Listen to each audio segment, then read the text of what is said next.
बहुत समय पहले की बात है। शहर से बहुत दूर एक छोटा सा गांव बसा था। उस गांव का नाम धुलियापुर था। उस गांव में रहने वाले लोग खेती करके अपना जीवन यापन करते थे, लेकिन उस गांव की सबसे बड़ी समस्या थी पानी की। उस गांव के आसपास ना कोई कुआं था और ना ही तालाब, जिससे उस गांव में रहने वाले किसानों को हमेशा बारिश का पानी पर निर्भर रहना पड़ता था। जब वर्षा होती थी तो किसानों की खेतों पर सिंचाई होती थी। इसी गांव में वीरू नाम का एक किसान रहता था। उसके घर में उसकी पत्नी और 2 बच्चे रहते थे। वीरू बहुत ही मेहनती किसान था। वह सुबह खेतों में खेती करने के लिए चला जाया करता था और खेतों का सारा काम निपटाकर शाम के समय घर आया करता था। वीरू की मेहनत की वजह से उसकी फसल काफी अच्छी होती थी और अच्छी फसल होने के कारण उनकी फसल काफी अच्छे दामों पर बिक जाया करती थी।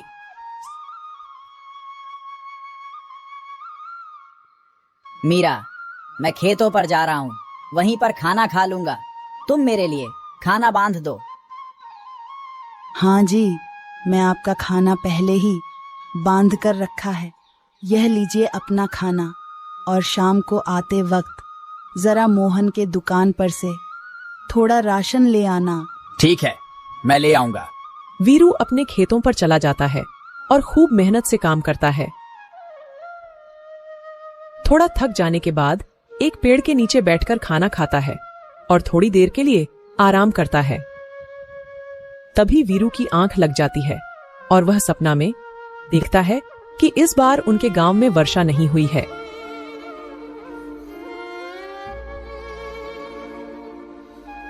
और सभी किसानों की फसल वर्षा न होने के कारण उपज नहीं पाई। इस सपने से वीरू की आंख खुल जाती है। हे भगवान, मैं यह सपना देख रहा था। यह कैसा सपना था? अगर वर्षा नहीं हुई तो मेरे सारी फसल बर्बाद हो जाएगी। नहीं नहीं, ऐसा नहीं हो सकता।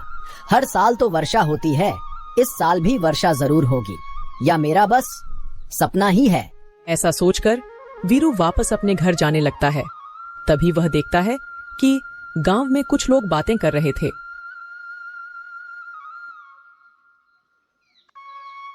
अरे, मैंने सुना है इस बार कुछ गांव में वर्षा नहीं होगी, जिसमें हमारा गांव धुलियापुर का भी नाम आता है। टीवी पर न्यूज में दिखा रहे थे कि इस साल कुछ गांव है जहां पर वर्षा नहीं होगी। तुम क्या बातें कर रहे हो सोनू भाई? अगर वर्षा नहीं हुई तो हमारे खेतों में फसल कैसे लगेगी? और अगर फसल नहीं लगेगी तो हम खाएंगे क्या? क्या कह सकते हैं, अब तो लगता है भगवान का ही सहारा है, वहीं कुछ कर सकते हैं। भला हम गरीब किसान क्या कर सकते हैं इसमें? हमारे गांव के आसपास कोई कुआं या तालाब भी नहीं है कि जिससे हम अपने खेतों की सिंचाई कर सके।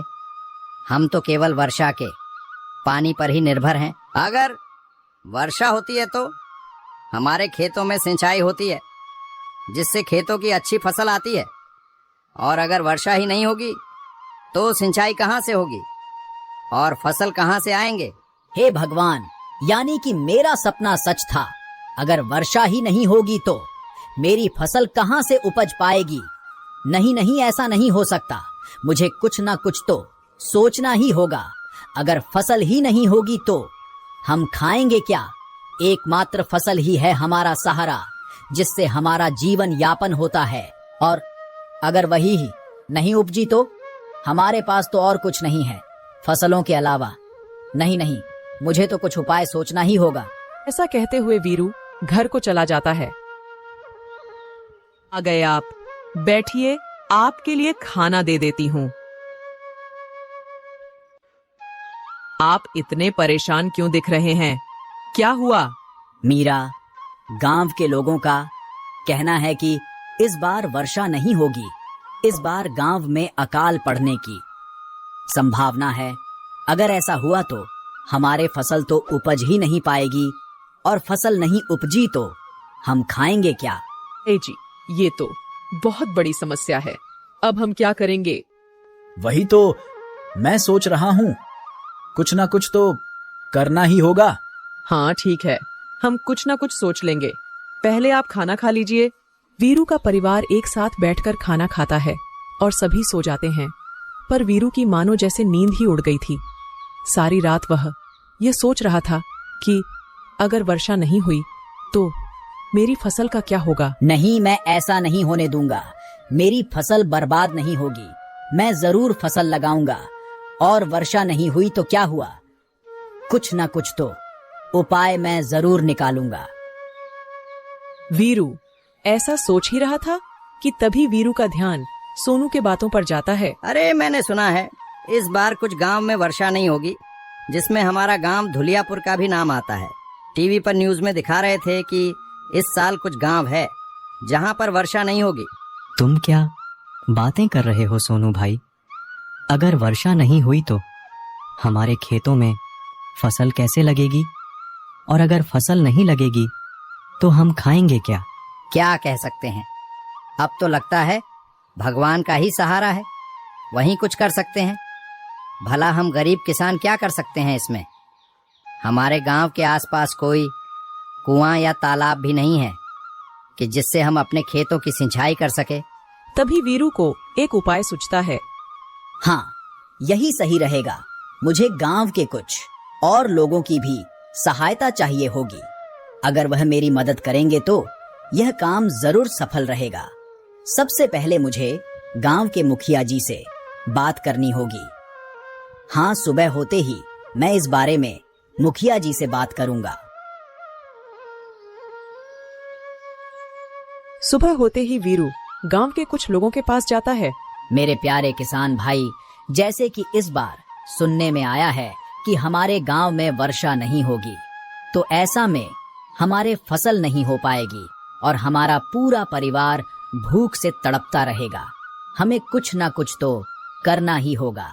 कह तो तुम सही हो, पर भाई हम कर ही क्या सकते हैं? मैंने एक उपाय सोचा है। हमारे गांव में एक भी कुआं या तालाब नहीं है। अगर हमारे गांव में कोई कुआं या तालाब होता तो वर्षा का पानी उसमें इकट्ठा किया जा सकता था, जिससे वर्षा न होने पर भी हम कुएं या तालाब का पानी इस्तेमाल कर सकते थे। लेकिन हमारे गांव में कोई कुआं या तालाब ही नहीं है। हम सब मिलकर गांव में एक कुएं की संरचना करनी होगी। इसके लिए हमें गांव के मुखिया जी से बातें करनी होगी। हाँ भाई, तुम सही कह रहे हो। ये तो बहुत बड़ी समस्या है। हमें इसके बारे में मुखिया जी से बात करनी ही चाहिए। फिर गांव के सभी किसान गांव के मुखिया के पास जाते हैं और मुखिया जी को अपना विचार बताते हैं। हाँ किसान भाइयों, यह तो तुम सही कह रहे हो। गांव में कोई कुआं या तालाब न होने की वजह से किसानों को बहुत से कठिनाइयों का सामना करना पड़ता है और गांव के सारे किसान केवल वर्षा के पानी पर ही निर्भर है। अगर हमारे गांव में कुआं होगा तो वर्षा न होने पर भी लोग अपने खेतों की सिंचाई कर सकेंगे। तुम ठीक कह रहे हो वीरू भाई। हम कल से ही गांव में कुआं खोदने का काम शुरू कर देते हैं। तुम सारे लोगों को मिलकर गांव में एक कुआं खोदना होगा और जमीन की चिंता मत करो। मेरे घर के पास पीछे वाले बगीचे में तुम सब कुआं खोद सकते हो। सारे किसान इस पर सहमति जताते हैं और अगले दिन से ही गांव में कुआं खोदने का काम शुरू हो जाता है। कुछ ही दिन में कुआं खुदकर तैयार हो जाता है और बहुत गहराई तक कुआं खोदने के बाद कुआं में पानी नजर आता है। पानी को देखकर सभी किसान भाई बहुत खुश हो जाते हैं। सभी किसान ये बात गांव के मुखिया जी को बताते हैं। मुखिया जी भी इस बात से बहुत खुश होते हैं। वह मेरे किसान भाइयों, तुमने तो कमाल कर दिया। आखिरकार तुम सब ने मिलकर हमारे गांव में एक कुआं खोद ही दिया। अब तुम सारे किसान मिलकर बारी बारी से सिंचाई करना। इससे तुम्हारी फसल की अच्छी सिंचाई हो जाएगी और कुआं पास में होने की वजह से पीने का पानी भी लोग यहीं से भर लिया करेंगे। इस तरह इस बार धुलियापुर गांव में वर्षा नहीं हुई, लेकिन वर्षा न होने के बावजूद भी गांव के किसानों को ज्यादा फर्क नहीं पड़ा, क्योंकि अब गांव के किसान बारी बारी से कुएं के पानी से अपने खेतों की सिंचाई कर लेते थे। थोड़ी ही दिनों में गांव के किसानों के अच्छे फसल हुई और इस तरह धुलियापुर गांव फिर से खुशहाली से भर गया। Yeah.